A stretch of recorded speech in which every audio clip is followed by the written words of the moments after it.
2017 में यही मोदी सरकार ने डोकलाम में ताल्लुक लगा कि यहाँ से चीन की फौज चली गई। आज भी चीन की फौज वहाँ पर बैठी हुई। सैटेलाइट के इमेजेस बता रहे हैं कि हम जमीन खो चुके हैं 2000 स्क्वायर किलोमीटर। खुद आपका लद्दाख का आईपीएस ऑफिसर वो कह रहा है कि हम 26 पेट्रोलिंग पॉइंट पर पेट्रोलिंग नहीं कर सकते। आप याद रखिए कि अगर इसी तरह सिलसिला चलता रहेगा तो कहीं खुदा ना खास्ता हम सियासन को भी ना खो दें। जब कभी भी हमारा कोई पार्लियामेंट में भाषण होता है या कोई हमारा कोई इंपॉर्टेंट स्पीच होती है तो फौरन ये लोग आकर पत्थर मारते हैं। तो ये तो सिलसिला चल रहा है, एक तरफ मुसलमान को बुलडोजर कर रहा है और एक सांसद के घर में पत्थर गिर रहे हैं। इसके पीछे उन लोगों का हाथ है जिन्होंने वर्दी पहनकर आतंकवाद के मुजाहरे की ट्रेन में। इसके पीछे उन लोगों का हाथ है जो मॉब लिंचिंग करते हैं मुसलमानों की।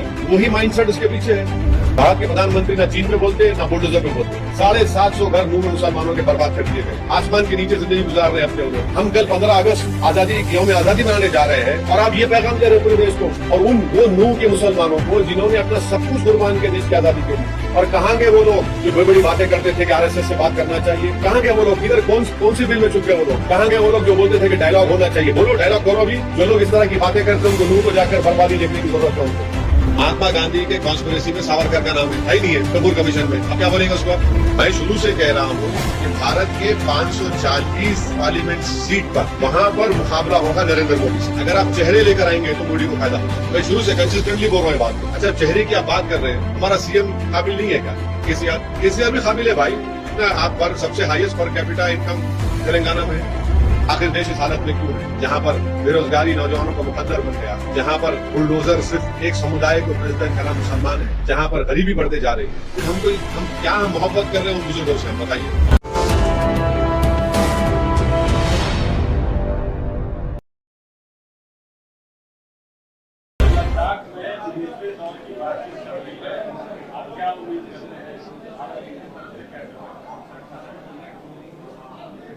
देखिए, जितनी भी बातचीत हो रही है ना, ये इस बात को जाहिर कर रही है कि हमारे मुल्क के प्रधानमंत्री वजीर आज़म ने इस देश को सच्चाई बयान नहीं की थी जब उन्होंने कहा था कि ना कोई घुसा है ना कोई घुसेगा।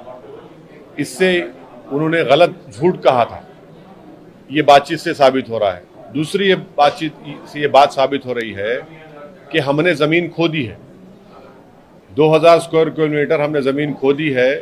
और ख़ुद जो प्रधानमंत्री ने डीजीपी कॉन्फ्रेंस में लद्दाख के एक आईपीएस ऑफिसर ने कहा था कि 65 में से 26 पेट्रोलिंग पॉइंट पर हम नहीं जा पा रहे हैं। चौथी बातचीत ये है कि ये बातचीत से क्या 2020 में जो भारत की सेना का उस ज़मीन पर कब्जा था, जो हमारी ज़मीन है, वो बहाल होगा? वो नहीं मालूम। पांचवी बात यह है कि 2017 में यही मोदी सरकार ने डोकलाम में के ताल्लुक से कहा था कि यहाँ से चीन की फौज चले गई। आज भी चीन की फौज वहाँ पर बैठी हुई है। तो मुझे इस बात का खदशा और डर है कि अगर मोदी सरकार चीन से कोई ऐसा एग्रीमेंट ना कर ले जिस तरह उन्होंने डोकलाम में कहा था। डोकलाम में कहा था कि चीन हट गया, चीन नहीं हटा, चीन बैठा हुआ है वहाँ पर। अगर एग्रीमेंट ऐसा होता है तो ये भारत के लिए, भारत की सुरक्षा के लिए बहुत गलत होगा। और सरकार जो है आखिर छुपा क्या रही है? 18 बार प्रधानमंत्री शी जिनपिंग से मिल चुके हैं, आखिर क्या छुपा रहे हैं? बताते क्यों नहीं? आखिर वहाँ पर पोजीशन क्या है? सैटेलाइट के इमेजेस बता रहे हैं कि हम ज़मीन खो चुके हैं 2000 स्क्वायर किलोमीटर। तो इसीलिए इस हुकूमत को मेरा अंदेशा यही है कि कहीं हम ये जो अगर कोई एग्रीमेंट करते हैं तो फिर हम ज़मीन खो देंगे। और फिर बातचीत किस लिए हो रही है? खुद आपका लद्दाख का आईपीएस ऑफिसर वो कह रहा है कि हम 26 पेट्रोलिंग पॉइंट पर पेट्रोलिंग नहीं कर सकते। तो क्या इस बातचीत से ये बात निकलेगी? हम सरकार से, मोदी गवर्नमेंट से पूछ रहे हैं कि 2020 में जो स्टेटस को था वो बहाल होगा नहीं होगा, या फिर आप देश को फिर से डोकलाम जिस तरह आपने गलत कहा था वही साबित होगा क्या? सर, एनसीईआरटी के सिलेबस में जो इसी के तब्दीली हो रही है, इसी चाइना के इशू पे ही और एक सवाल है। पिछली बार अप्रैल में 18th राउंड टॉक्स हुए थे, मगर डेमचक जो जिसकी बात आप उठाते हैं, डेमचक, डेप्सांग, और इस मामले में डेमचक में अभी भी चाइना का मतलब डेप्सांग डेमचक में आज भी चीन की फौज बैठी हुई है। पोंग सोंग सू में, हॉट स्प्रिंग में, जो भी आप कहिए, वहाँ पर जो इलाके हैं हम 26 पेट्रोलिंग पॉइंट पर हम पेट्रोलिंग नहीं कर पा रहे हैं 65 में से। तीसरा, इस सरकार ने चीन को बफर जोन बनाने की इजाजत दे दी हमारे ही जगह पर। यही चीजें हैं। और फिर देश के प्रधानमंत्री जब प्रधानमंत्री नहीं थे 2013 में ये कहा था कि समस्या बॉर्डर में नहीं दिल्ली में है, तो अब क्या 7 लोक कल्याण मार्ग में समस्या है? उस वक्त नरेंद्र मोदी ने कहा था कि अगर हम अपनी जमीन पर हैं तो डिसएंगेजमेंट किस बात का, तो फिर क्यों डिसएंगेजमेंट कर रहे हैं? क्यों डिसएंगेजमेंट कर रहे हैं? और बताते क्यों नहीं देश को? हम तो पार्लियामेंट में खड़े होकर पूछ रहे हैं कि बताइए, आप बोलना नहीं चाह रहे? क्या शी जिनपिंग की दोस्ती इतनी ज्यादा है कि कुछ नहीं बोलना चाह रहे प्रधानमंत्री? आप याद रखिए कि अगर इसी तरह सिलसिला चलता रहेगा तो कहीं खुदा ना खास्ता हम सियासन को भी ना खो दें। डिसएंगेजमेंट होगा, डी इंडक्शन कब होगा बताइए? कोई बता ही नहीं रहा है सरकार की तरफ से। चीन पर मुंह नहीं खोला जाता। नो कॉन्फिडेंस मोशन में भी हमने भी उठाया और दीगर सांसदों ने उठाया, सरकार चुप्पी बनी बैठी है, खामोश बैठी हुई है, कुछ बोल नहीं रही है। ये जो बातचीत आप कर रहे हैं, इससे क्या 2020 का मौक़िफ़ बहाल होगा? मुझे अंदेशा इस बात का है कि सरकार को एग्रीमेंट करके बोल देगी एग्रीमेंट हो गया और हम अपनी जमीन को खो देंगे। जिस तरह डोकलाम में कहा था एग्रीमेंट होगा, डोकलाम से चीन बैठा हुआ है आज भी, वहां पर बफर जोन बना हुआ है। डेप्सांग डेमचाक में तो हम जा ही नहीं पा रहे हैं, जो स्ट्रेटेजिकली हमारे लिए बहुत इंपॉर्टेंट एरिया है हमारे लिए।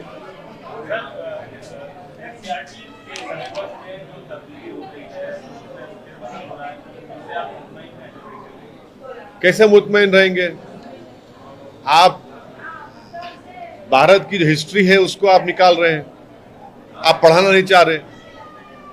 अब कल आप हिस्ट्री में नहीं पढ़ाएंगे कि ताजमहल किसने बनाया, लाल किला किसने बनाया, कुतुब मीनार किसने बनाया, आगरा का किला किसने बनाया, गोलकुंडा किला किसने बनाया, चार मीनार किसने बनाया? क्या सिखाएंगे बच्चों को आप? किसने बनाया? आसमान से रुका के बना के चले गए।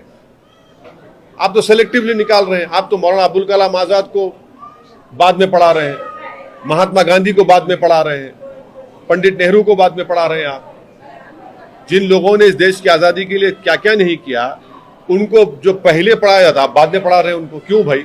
आखिर क्यों ऐसा किया जा रहा है इन लोगों से? तो हम बिल्कुल मुतमईन नहीं है, फिक्रमंद है हम।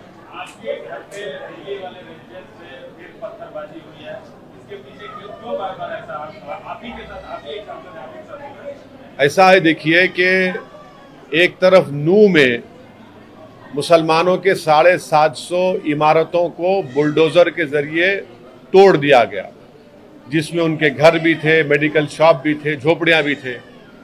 तो अब शायद हम इंतजार कर रहे हैं कि हमारे घर पे बुलडोजर आ जाए, तो पत्थर मार रहे हैं। जब कभी भी हमारा कोई पार्लियामेंट में भाषण होता या कोई हमारा कोई इंपॉर्टेंट स्पीच होती, तो फौरन ये लोग आकर पत्थर मारते हैं।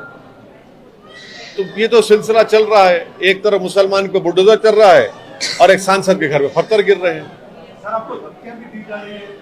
मेरे को एक SMS के जरिए किसी ने धमकी दी थी, तो मैंने 5 दिन पहले कंसर्न इंस्पेक्टर को लेटर लिखकर ये बताया, वो टेलीफोन नंबर भी दिया और वो जो मैसेज आया वो भी दिया। वो मेरे से आके पूछते कि सर आप लेटर लिख कर दीजिए कि आपका जो CDR है हम निकालें। मतलब CDR क्यों निकालेंगे? मेरा राइट टू प्राइवेसी का इशू है। मैं आपको दे रहा हूँ कि इस नंबर पर आया है, मैं आपको फोटो दे रहा हूँ, मैसेज क्या दे रहा हूँ, आप देखिए, उस पर एक्शन लीजिए। मैं जो कह रहा हूं ना कि बीजेपी के 9 साल में एक इनसिक्योरिटी का माहौल इन्होंने पैदा किया है, फिरका परस्ती के माहौल का बढ़ावा दिया है। जो बात मैंने पार्लियामेंट में कही थी वो आपसे कह रहा हूं, यही तो उसकी मिसाल है। एक 4 मर्तबा का सांसद हूं मैं, और हर थोड़े दिन को मेरे पत्थर फेंके जाते, घर पर शीशे तोड़े जाते। अरे इसके पीछे उन लोगों का हाथ है जिन्होंने वर्दी पहनकर आतंकवाद के मजाहरे किए ट्रेन में। इसके पीछे उन लोगों का हाथ है जो मॉब लिंचिंग करते हैं मुसलमानों की, वही माइंडसेट उसके पीछे है। और मुझे डर नहीं लगता इन चीजों से, मैं तो तैयार हूं। समंदर में कूदने के बाद आप गहराई से शिकवा नहीं कर सकते, मगर इसका इसका जो इफेक्ट पड़ेगा देश पर उसको सोचने की जरूरत है। आप देखते जाइए कितना बड़ा बुरा इफेक्ट पड़ेगा। अगर एक पार्लियामेंट के एमपी के घर पर हमला हो रहा है तो फिर ये तो आम बात हो गई। जिस तरह आपने बुलडोजर चला दिए, जिस तरह आपने आपकी कस्टडी में एक प्रिजनर था उसको गोली मार दिए, तो 100 दिनों से क्या चीज रहा अभी। और तरफे तमाशा यह है कि सामने पुलिस का ऑफिस है, हेडक्वार्टर है। अगर ये जो हमारे घर पर किया जा रहा है, अगर कोई बीजेपी के बड़े नेता के घर पर, तो क्या होता बताइए, क्या होता बताइए, कितना बड़ा रिएक्शन होता। ये देश के लिए ठीक नहीं है, ये इसका नतीजा खराब निकलने वाला है और बीजेपी को इसका नोट लेना चाहिए। भारत के प्रधानमंत्री ना चीन पे बोलते ना बुलडोजर पे बोलते। 750 घर नूह में मुसलमानों के बर्बाद कर दिए गए, आसमान के नीचे जिंदगी गुजार रहे हैं अपने वो लोग। सर, हरियाणा के नूह में प्रोवोकेशन पंचायत के जो हेड्स है ये लेटर लिखा है कि मुसलमान हेडर को बैन किया गया और महापंचायत ये भी डिमांड किया कि आईडीज चेक करना चाहिए पब्लिक को, मतलब एक समुदाय के लोगों को आने से उनके आईडीज चेक करना चाहिए। तो मैं आपसे कह रहा हूं कि ये जो बातें की जा रही है ना, ये बातें अगर आप हिस्ट्री में जाएंगे तो 1933 में उस वक्त की जर्मनी की याद दिलाती है, जब यहूदियों को, जूस को कहा गया था कि आपकी आइडेंटिफिकेशन के लिए आप अपने हाथ पर स्टार ऑफ डेविड पहनिए। तो यही जबान इस्तेमाल की जा रही है आज। फर्क इतना है कि वो यहूदी थे, आज यहां पर मुसलमान हैं। अब सिर्फ इस देश में क्रिस्टलनाक मूवमेंट होना बाकी है और उसके बाद तो फिर जो तारीख में यहूदियों से हुआ था, जूस से, वो भारत के मुसलमानों से होने जाएगा।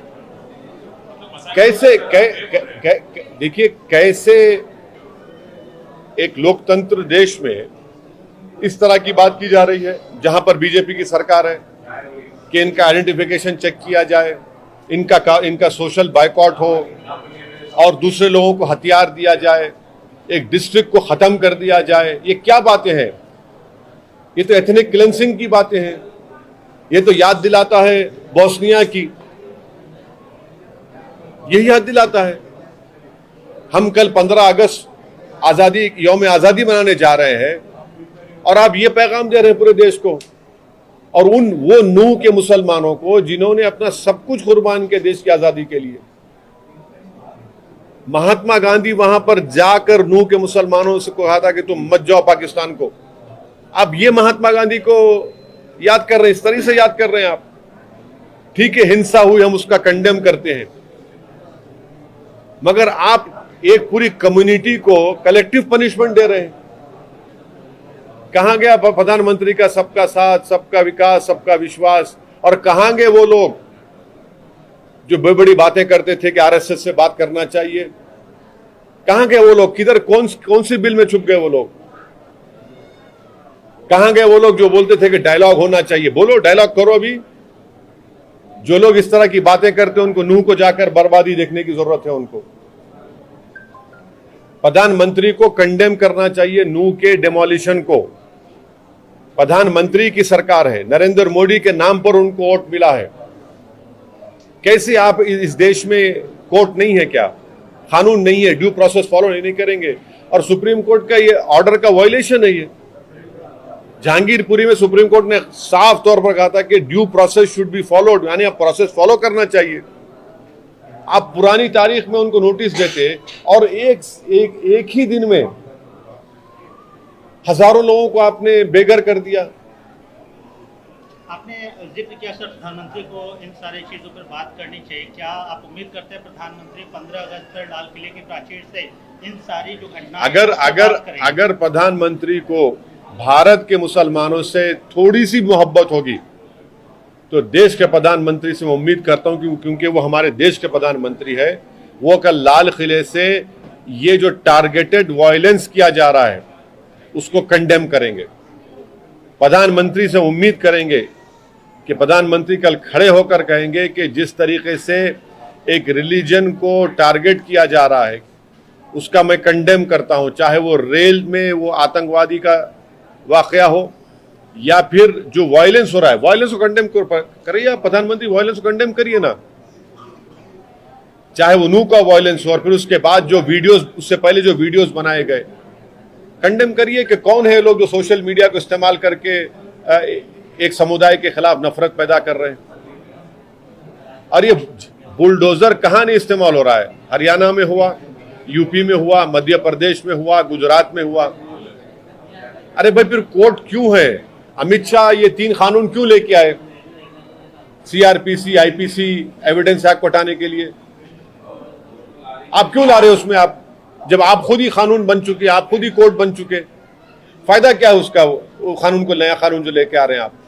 हम उम्मीद करते हैं कि प्रधानमंत्री इसका नोट लेंगे और एक स्ट्रांग मैसेज देंगे प्रधानमंत्री कल अपने भाषण में 15 अगस्त के दिन, क्योंकि चुनाव से पहले उनका ये आखिरी भाषण होगा। देखते हैं कल क्या होगा।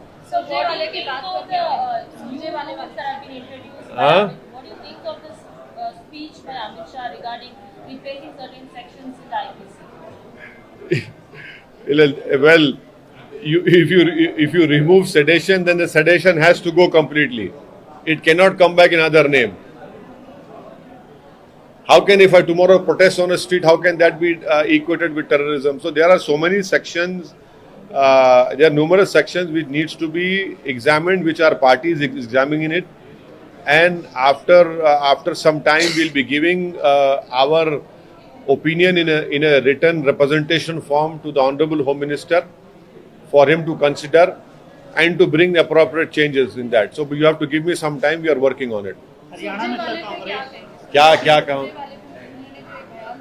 मैं कांग्रेस के स्पोक्स पर्सन कांग्रेस का जवाब देंगे, मैं कहाँ दूंगा?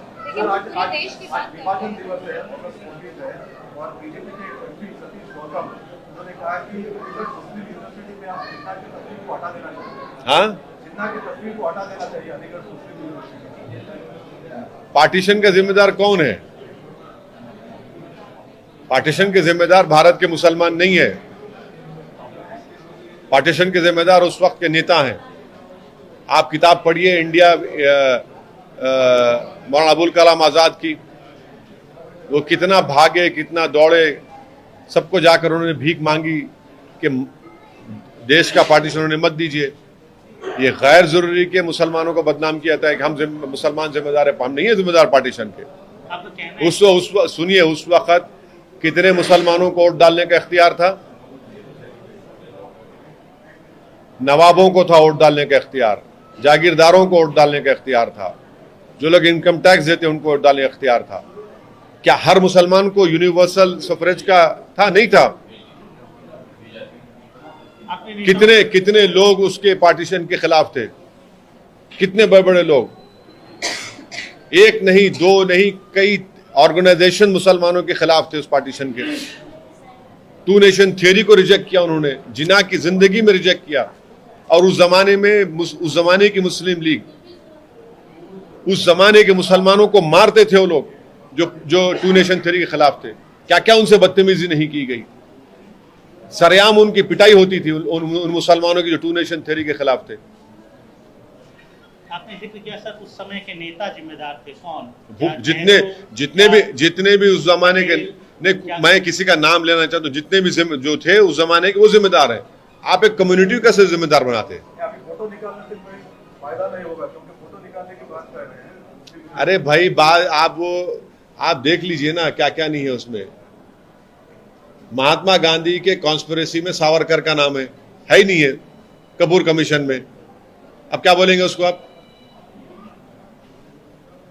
आप बताइए। सर, आप एनसीईआरटी पे अभी बात किए, तो केरला के एजुकेशन मिनिस्टर है शिवनकुटी, he said that there are texts that are removed, economic science, etc. I don't want to get into details. This is the Mahatma Gandhi, Pandit Nehru, and Gujarat riots will be included in the textbooks. Oh, that is their state. That the state is doing very good. अच्छा कर रहे ना वो लोग। केरला कर रही सरकार। दूसरी जगह भी करना चाहिए सर। अब उन्हें कर रहे हैं, बिल्कुल सिखाना चाहिए, बताना चाहिए। हिस्ट्री को टोटली सिखाइए आप। क्या आप तेलंगाना सरकार से बोलेंगे कि वो केरला के सिलेबस को स्टडी करें? बिल्कुल उनको गौर करना चाहिए उसको। तेलंगाना को, हाँ बिल्कुल गौर करना चाहिए, बिल्कुल उनको कंसिडर करना चाहिए उसको। आप महात्मा गांधी को नहीं सिखाएंगे तो फादर ऑफ नेशन क्यों बोलेंगे उनको? आप बताइए मेरे को। 2002 एक जेनोसाइड था, फैक्ट है, उसको नहीं पढ़ाएंगे आप। मौलाना अबुल कलाम आज़ाद इस देश के सबसे पहले एजुकेशन मिनिस्टर थे, उनकी लीडरशिप में क्या क्या नए नए प्रीमियर इंस्टीट्यूट्स बने, आप उनको नहीं पढ़ाएंगे, आप बाद में पढ़ाएंगे उनको, कैसे होगा ये?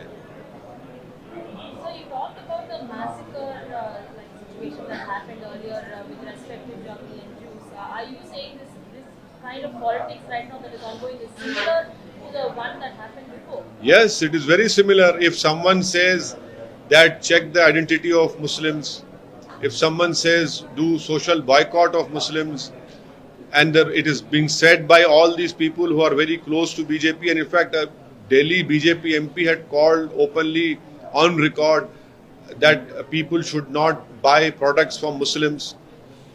A social boycott call was given by the MP of belonging to BJP. History teaches you that this is what we have read. It happened in 1933 Germany.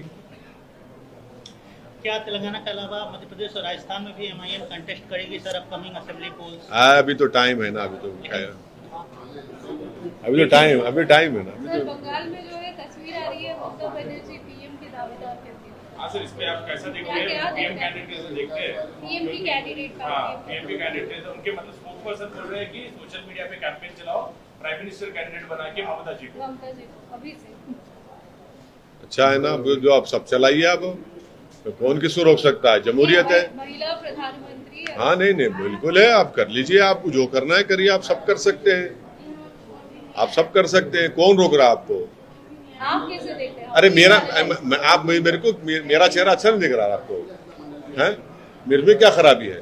नहीं वैसा नहीं बोल रहा हूँ, आप चेहरे की बात करें तो मेरे को भी तो ऊपर वाले ने, आपके साथ चेहरा ऊपर वाले ने बना, मुझे भी तो ऊपर वाले चेहरा बनाया। बात चेहरे की हो रही है ना, या काबिलियत की हो रही है? मुझे नहीं मालूम क्या हो रही है। नहीं तो मुझ में काबिलियत नहीं है क्या? मैं शुरू से कह रहा हूं कि भारत के 540 पार्लियामेंट सीट पर वहां पर मुकाबला होगा नरेंद्र मोदी से। अगर आप चेहरे लेकर आएंगे तो मोदी को फायदा हो जाएगा। मैं शुरू से कंसिस्टेंटली बोल रहा हूं ये बात को। आप चेहरे लाएंगे तो उनको फायदा होगा। अच्छा, चेहरे की आप बात कर रहे हैं, हमारा सीएम काबिल नहीं है क्या? केसीआर भी काबिल है भाई। इतना आप पर सबसे highest per capita income Telangana में है। अब हम हमारा सीएम को तकलीफ होंगी देख के क्या है भाई? हाँ, अब पर क्या हाईएस्ट डेट तो भारत सरकार का भी है। 2014 से अब तक कितना डेट हुआ? पर कैपिटा बड़ा देश का आपको मालूम, भारत का per capita is lesser than Bangladesh, the lowest per capita in G20। अब उस पे अब आप लोग नहीं बोलेंगे आप ये बात? हाँ, कहाँ टमाटे मिल रहे आपको? टमाटे कितने मिल रहे? पेट्रोल कितने मिल रहा? डॉलर का रेट क्या है? ऐसा मत बोलो। ये व्हाट्सएप यूनिवर्सिटी का मेरे से मुकाबला नहीं कर सकते आप। सर और एक अच्छी बात है। हाँ अच्छी बात है। हाँ US lawmakers has introduced resolution to declare August 15 as national holiday, national day of celebration. How do you see this? अच्छा है ना, क्या बात है, अच्छी चीज है, अच्छा है। 15 अगस्त को मना रहे हैं तो क्या है, उससे बुरी बात क्या है? भारत की आज़ादी का दिन है, यौम आज़ादी है, और इस आज़ादी की लड़ाई में कोई संघ परिवार का रोल नहीं था। एक बात समझिए आप, बात नहीं था, उसमें कोई रोल नहीं था। वो लाख बोल रहे, कोई रोल नहीं था उनका। अब आप लोग चलाएंगे नहीं मालूम, पर बिल्कुल रोल नहीं था उनका। अंडमान निकोबार में आप देख लिए, सबसे पहला जो खैदी गया हैदराबाद का मौलवी इस्माइल, यहां से मक्का मस्जिद से जुलूस निकाले थे आपके प्रेसिडेंट वुमेन्स कॉलेज तक। जुम्मे की नमाज के बाद जुलूस निकला, पकड़े गए, और पहला खैदी वहां पर गया मौलवी इस्माइल। जम्मू कश्मीर में खासतौर पर वैली में सर तिरंगा यात्रा काफी सक्सेसफुली और काफी, अरे इलेक्शन करा दीजिए ना फिर। सक्सेसफुल तिरंगा यात्रा तो इलेक्शन क्यों नहीं करा रही थी? जब तिरंगा यात्रा सक्सेसफुल है जम्मू कश्मीर में तो इलेक्शन करवा दीजिए ना। कौन रोक रहा है आपका इलेक्शन कराने से? हर चीज सक्सेसफुल हो रही है, इलेक्शन क्यों नहीं होता फिर? इलेक्शन करवाइए जम्मू में, जम्मू कश्मीर में, लद्दाख में इलेक्शन करवाइए, चलिए असेंबली का इलेक्शन करवाइए। सर कल 15 अगस्त है, कल आज़ादी का दिन है, तो क्या मैसेज देना चाहेंगे सर किस आज़ादी के मौके पर 15 अगस्त के? हमने, हमारे बुजुर्गों ने अंग्रेजों से 200 साल इस मुल्क की आज़ादी की लड़ाई लड़ी। अंग्रेजों की 200 साल की गुलामी थी। 200 साल हमारे बुजुर्गों ने उनके खिलाफ लड़ा, अपना सब कुछ कुर्बान किया, जाने दे दी, अपना घर बार लुट गया, औलाद की कुर्बानी दी, और इस एक ख्वाब और इस उम्मीद पर कि जब देश आज़ाद होगा तो यहाँ पर हर समुदाय को उसका जायज़ मुकाम मिलेगा। और इसीलिए हमारे बुजुर्गों ने संविधान को बनाया। मगर क्या हम ये 15 अगस्त हम तमाम को एक मौका देता है कि हम इंट्रोस्पेक्ट करें, मुहासिबा करें, अपने गिरेबान में झांक कर देखें कि हमने उन बुजुर्गों की कितनी कुर्बानियों की लाज रखी। हमने एक जलियांवाला बाग में जान देने वालों की उनकी कुर्बानियों को आज हमने जिंदा रखा या उनको खो दिया। उसको जो जेलों में काला पानी की सजा हमारे बुजुर्ग काटे, क्या हम उसकी सजा को, उनकी तकालीफ को याद रखते हैं? अगर याद रखते हैं तो फिर देश आज इस हालत में क्यों है? आखिर देश इस हालत में क्यों है जहां पर बेरोजगारी नौजवानों का मुकद्दर बन गया, जहां पर बुलडोजर सिर्फ एक समुदाय को फैलता है जिनका नाम मुसलमान है, जहां पर गरीबी बढ़ते जा रही है। फिर हम क्या मोहब्बत कर रहे हैं उन बुजुर्गों से? हम बताइए। हमारा तो पैगाम यही होना चाहिए। क्या हम समझ रहे हैं कि जो तिरंगा हमको मिला ऐसे ही मिल गया हमको? उस तिरंगे में बनाने में, उस तिरंगे को हम लहराने में कितने लोगों ने कुर्बानियां दी? एक नहीं, दो नहीं, हजारों नहीं, लाखों थे उसमें। यही हमको समझने की जरूरत है आज।